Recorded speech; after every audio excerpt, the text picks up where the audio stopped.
Hello বাংলার নাটক প্রিয় জনগণ, কেমন আছেন সবাই? আশা করি সবাই ভালো আছেন।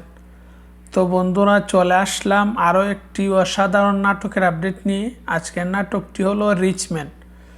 তো বন্ধুরা, আপনারা যারা যারা ইমোশনাল নাটক দেখতে পছন্দ করেন, আপনাদের জন্য এই ভিডিওটি।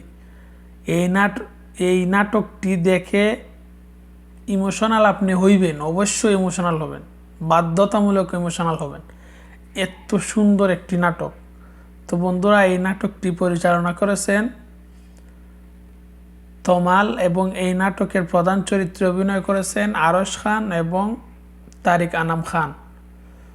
তো বন্ধুরা, এই নাটকের মধ্যে কি সুন্দর অভিনয় করেছেন আরশ খান এবং তারিক আনাম খান। এবং আরশ খানের মায়ের অভিনয় যিনি করেছেন, ওনার অভিনয় খুবই ভালো লাগে।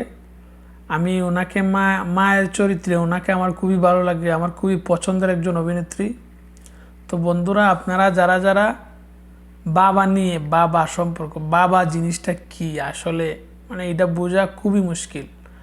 আপনারা যাদের যাদের বাবা নাই তারা বুঝে, আমরা যাদের যাদের বাবা আছে আমরা এখনও বুঝতে পারি না।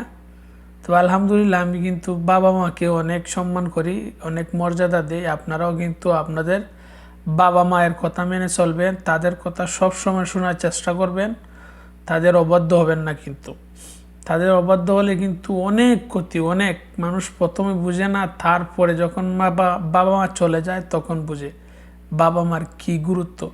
তো বন্ধুরা, এই নাটকের মধ্যে বাবার ছেলের কাহিনী তুলে ধরা হয়েছে, অসাধারণ করে তুলে ধরা হয়েছে। তারিক আনাম খান, ওনার তো অভিনয় একদম, আমার কাছে মনে হয় উনি একজন অভিনয়ের বৃক্ষ, বট গাছ। তারিক আনাম খান অসাধারণ অভিনয়। আরশ খান এত ভালো অভিনয় করতে পারে আগে থেকে আমি জানি নাই। এই নাটকটি দেখে বুঝলাম যে আরশ খান ভালো একজন অ্যাক্টর। খুবই খুবই খুবই চমৎকার একটি নাটক। তো বন্ধুরা, আপনারা যারা যারা ইমোশনাল ড্রামা দেখতে পছন্দ করেন, নাটক দেখে ইমোশনাল হতে চান, অবশ্যই এই নাটকটি দেখবেন। ওয়াও, আমার কাছে খুবই ভালো লাগছে। তো বন্ধুরা, আপনারা যারা যারা এই নাটকটি দেখে ফেলেছেন, কমেন্ট বক্সে বলবেন এই নাটকটি আপনাদের কাছে কেমন লেগেছে। এবং যারা যারা দেখেন নাই, অবশ্যই দেখবেন, অবশ্যই। তাহলে আজকে পর্যন্তই, ভালো থাকবেন, সুস্থ থাকবেন।